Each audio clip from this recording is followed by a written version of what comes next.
हाय नमस्कार सर्वांना, good morning. चला सकाळ सकाळ काय काम चाललंय तुम्हाला दाखवते. औषध मारायचं काम चाललंय.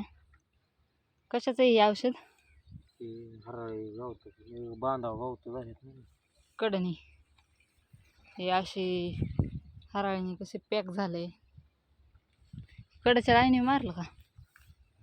बांध आणि मध्ये मध्ये कुठं कुठं हराळी मध्ये खुरपून चकाचक केलंय, पण ते हराळी खुरपायचं जळल्या उपसून नाही, असं खुरापली की ती हराळी मागे येते, त्याच्यामुळे ते हराळी मागच ठेवली होती खुरपायची.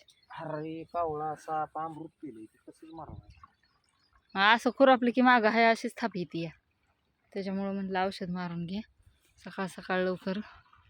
परत वारं सुटल्या बी बसत नाही औषध परत. आणि का आलंय खुरपायला ते औषध परत वारं सुटले की पिरू उठते. पिरू फुटायला लागलाय खतरनाक. फुटलाय का? ठीक आहे, फुटायला लागलाय की 2-4 दिवसात जबरदस्त प्लॉट दिसत. आणि मागणं आलं का काय खुरपाय गवत जळायला लागलं फुटायला लागलाय पिरू का असा. चला चाललंय ह्यांचं औषध मारायचं इकडं. माझं चाललंय म्हणलं भेंडीतलं थोडंसं गवत राहिलं होतं तेवढं काढून घ्यायचं. 4-5 लाईन राहिल्या तर गवत म्हणजे नुसती हरळीच झाली त्या भेंडीत. भेंडीच दिसा नाही ते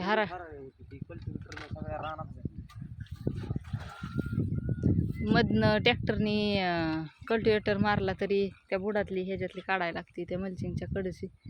त्याच्यामुळं आणि हराळी काय अशी काढाय नाही, ते काढायला लागली उपटून की त्याच्याबरोबर रोपच येतं आहे भेंडीचं. त्याच्यामुळं कात्रीने कट करते. असू द्या चला. इकडं भोपळा वगैरे बांधलाय असा, वरती गेलाय पार टीजिंगवर. वर दिसतात का शेंड किती आल्यात पार. ह्याच्यात बी गवत आले कडनी काढायला लागून. त्याच्यावर लगेच रोग येतोय. पटापटाच वाढलं 4-5 दिवसातच केवढा मोठा झालाय बघा भोपळा. भोपळा पलीकडं दोडकाय, काकडी दिसतंय का पलीकडचं. अशा रीतीने आहे. तर असू द्या, बारीक बारीक रिमझिम येते त्याच्यामुळं गवताला काय तर हेच नाही. रिमझिममुळं गवत असं असलं की असंच होतंय मोठं पटापटाच.